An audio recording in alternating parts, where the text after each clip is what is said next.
محترم حضرات، درس بخاری کے سلسلے میں آج صاحب بخاری امام محمد بن اسماعیل رحمۃ اللہ علیہ کے حالات پیش کیے جا رہے ہیں۔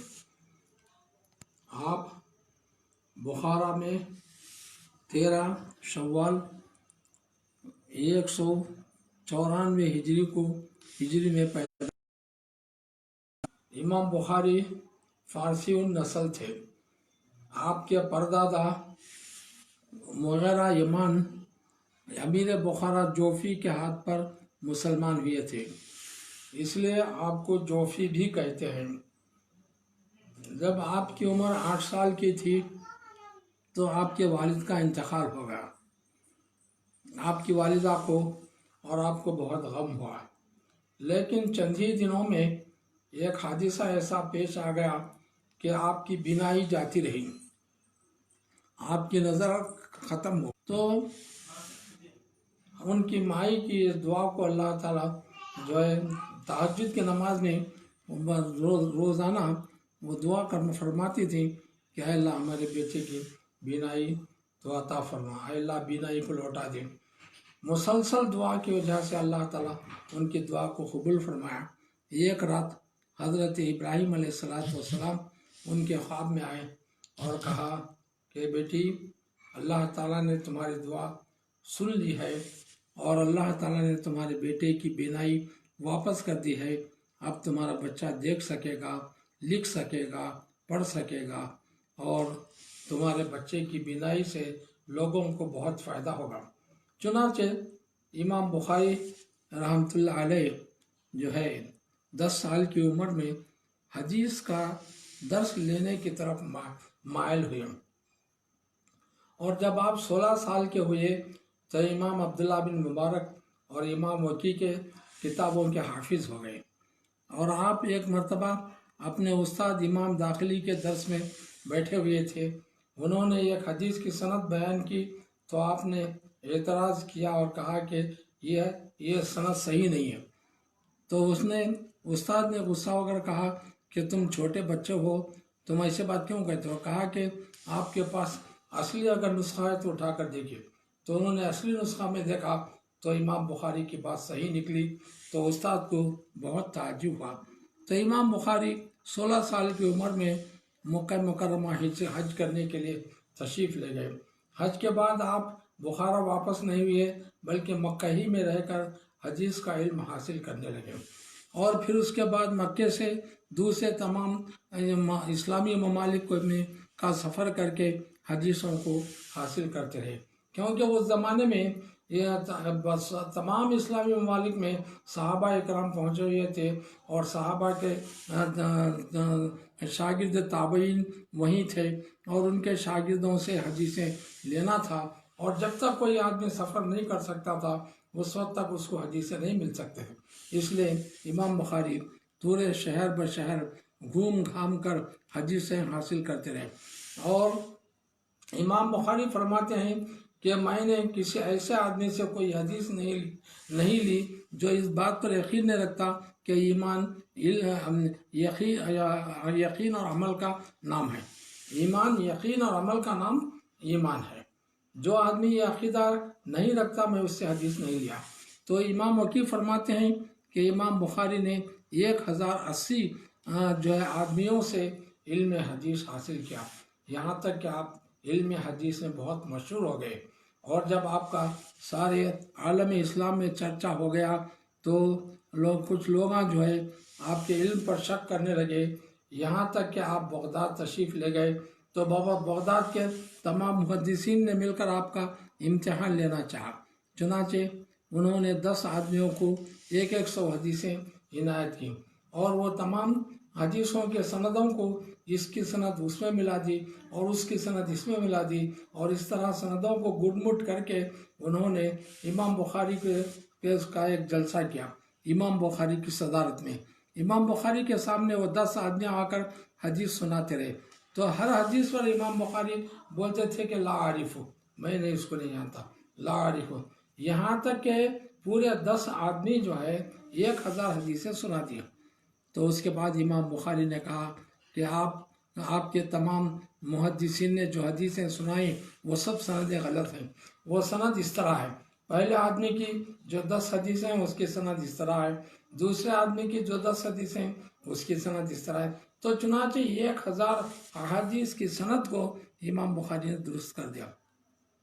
تو امام بخاری علم حدیث میں بہت اونچا مقام رکھتے تھے۔ جیسے صحابہ اکرام میں حضرت عمر بن خطاب رضی اللہ تعالیٰ عنہ کا درجہ تھا، ایسے ہی محدثین میں امام بخاری کا درجہ تھا۔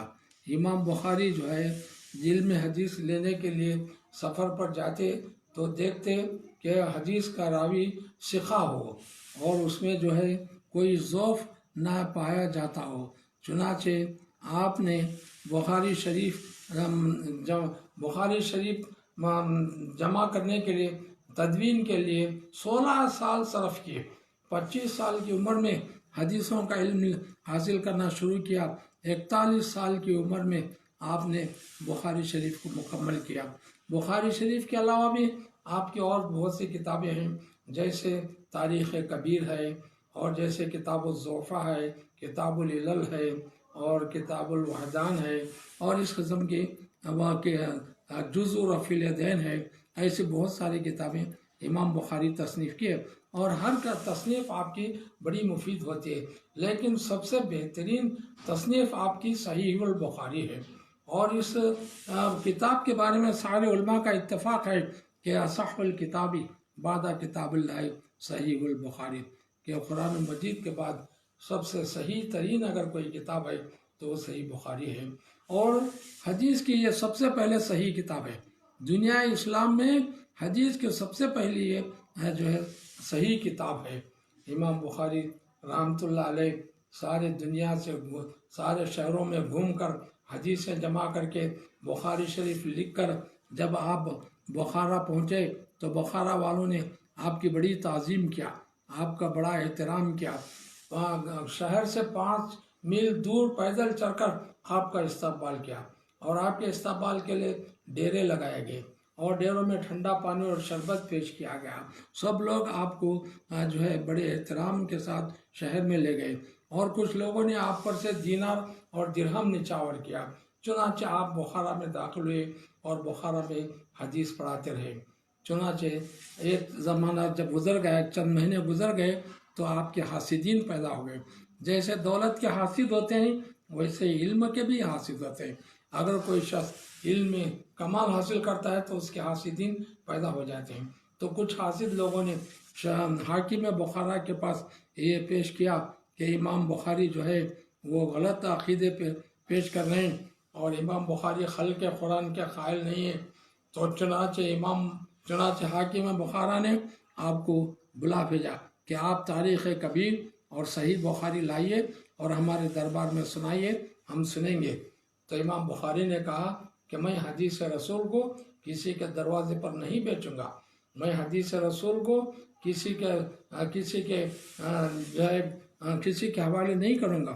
اگر حدیث حاصل کرنا ہے، یہ رسول اللہ صلی اللہ علیہ وسلم کا دسترخوان ہے، یہ مسجد میں بچھا رہتا ہے، مسجد میں آئے اور مسجد میں حاصل کرے، میں نہیں آؤں گا۔ تو بادشاہ ناراض ہوا۔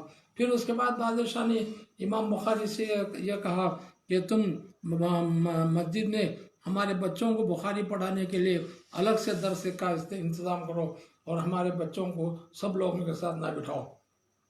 تو امام بخاری نے کہا ایسا ہرگز نہیں ہو سکتا، حدیث رسول عام لوگوں کے لیے، یہ کسی کے لیے خاص نہیں کیا جا سکتا۔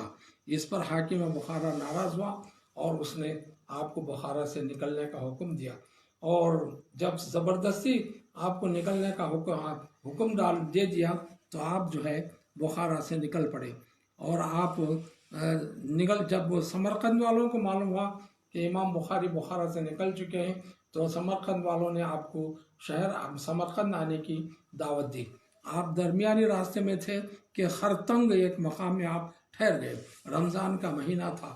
آپ کو معلوم ہوا کہ سمرقند میں آپ کی وجہ سے لوگوں میں اختلاف پایا جاتا ہے، تو امام بخاری رحمۃ اللہ علیہ خرتنگ میں بیٹھے رہے، اور دیکھا کہ میری وجہ سے شہر سمرقند میں اختلاف ہو رہا ہے، تو آپ نے اللہ سے دعا کیا، اے اللہ یہ زمین کشادہ ہونے کے باوجود مجھ پر تنگ ہو گئی ہے، اے اللہ مجھے اگر ضرورت نہیں ہے اس دنیا میں تو مجھے لے لے۔